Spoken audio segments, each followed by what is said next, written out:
Assalamualaikum warahmatullahi wabarakatuh.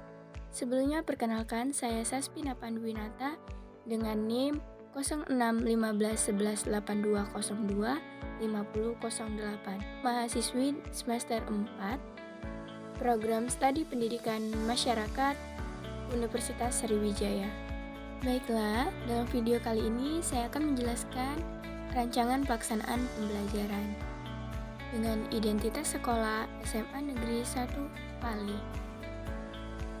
Dalam RPP ini menjelaskan mengenai mata pelajaran Sosiologi kelas 11 semester 1 pada pertemuan 1 dengan alokasi waktu 2 kali 45 menit.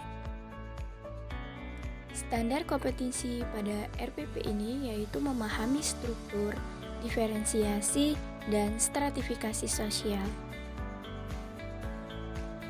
Kompetensi dasarnya dapat menganalisis serta menyebutkan macam-macam struktur, diferensiasi, dan stratifikasi sosial.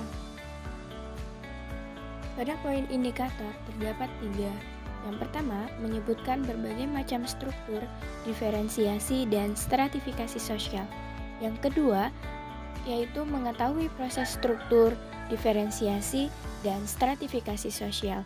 Dan yang terakhir, yaitu mengklasifikasikan berbagai macam struktur, diferensiasi, dan stratifikasi sosial. Tujuan pembelajaran yaitu ada 4 poin. Yang pertama, untuk mengenalkan tentang struktur, diferensiasi, dan stratifikasi sosial.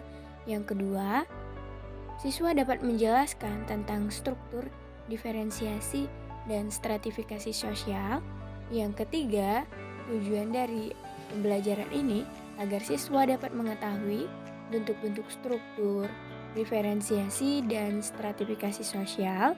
Dan yang keempat, yaitu agar siswa memiliki karakter yang diharapkan, yaitu rasa percaya diri, menghargai orang lain, dan mampu bekerja sama. Materi yang akan dipelajari dalam pertemuan pertama yaitu mengenai pengertian dan unsur-unsur struktur sosial, diferensiasi sosial, dan stratifikasi sosial, serta mengenal ciri-ciri struktur sosial dan dasar-dasar serta karakteristik stratifikasi sosial. Metode pembelajaran yang digunakan ada 3. Yang pertama ceramah, yang kedua diskusi, dan yang terakhir tanya jawab. Langkah-langkah pembelajaran terdapat 3 bagian, yaitu kegiatan pendahuluan, yang kedua kegiatan inti, dan yang terakhir kegiatan penutup. Pada kegiatan pendahuluan, yang pertama itu berdoa sebelum memulai pembelajaran. Guru mengabsen peserta didik yang masuk dan memberikan apresiasi. Yang kedua, menyampaikan tujuan dan manfaat dari pembelajaran hari ini. Dan yang ketiga, mencoba menanyakan pendapat peserta didik mengenai materi yang akan dipelajari. Selanjutnya kegiatan inti, di mana guru memberikan rangsangan baik motivasi maupun ice breaking untuk memusatkan perhatian peserta didik selama jam pelajaran. Yang kedua, melalui teori peserta didik diberi kesempatan untuk diskusi terkait berbagai macam struktur, diferensiasi, dan stratifikasi sosial. Yang ketiga, yaitu peserta didik mampu memahami dan menerapkan ilmu tentang struktur, diferensiasi, dan stratifikasi sosial. Yang terakhir, di mana peserta didik bersama pendidik memantapkan atau menguatkan tentang bagaimana proses struktur sosial, diferensiasi sosial, dan stratifikasi sosial. Terakhir, kegiatan penutup. Yang pertama, memanfaatkan pengetahuan tentang struktur, diferensiasi, dan stratifikasi sosial dengan memberikan kesempatan pada peserta didik untuk memberikan kesimpulan dari materi yang telah dipelajari. Yang kedua, guru memberikan pujian atau penghargaan pada peserta didik yang telah ikut andil berpartisipasi selama jam pelajaran berlangsung. Yang ketiga, guru memberitahu tentang materi yang akan dipelajari atau akan dibahas pada pertemuan selanjutnya. Terakhir, guru menutup pertemuan dengan mengucapkan salam. Alat, bahan, dan sumber belajar yang digunakan ada 4. Yang pertama, papan tulis, spidol, dan penghapus. Yang kedua, laptop. Yang ketiga, rangkuman teori dari mata pelajaran sosiologi. Dan yang terakhir, buku paket sosiologi kelas 11. Penilaian dilakukan oleh pendidik melalui 3 teknik penilaian. Yang pertama, tulisan. Yang kedua, lisan. Yang ketiga, ada penugasan.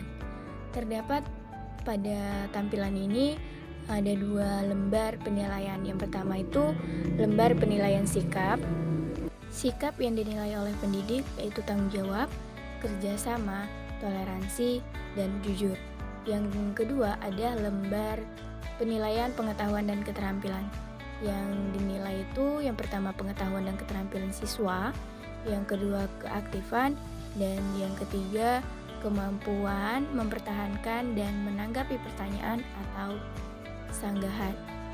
Nilai yang diperoleh yaitu dari jumlah skor yang didapatkan, terus dikali 100 dan dibagi 16. Daftar pustaka atau sumber materi yang dipelajari yaitu dari buku sosiologi, suatu kajian kehidupan masyarakat yang ditulis oleh tim sosiologi. Yang kedua itu ada buku sosiologi, memahami dan mengkaji masyarakat yang ditulis oleh Janu Murdiatmoko. Yang ketiga, buku Superjitu Sosiologi yang ditulis oleh Rino Agustianto. Dan yang terakhir itu ada buku Sosiologi 2 yang ditulis oleh Andreas Soeroso. Itu saja video dari saya.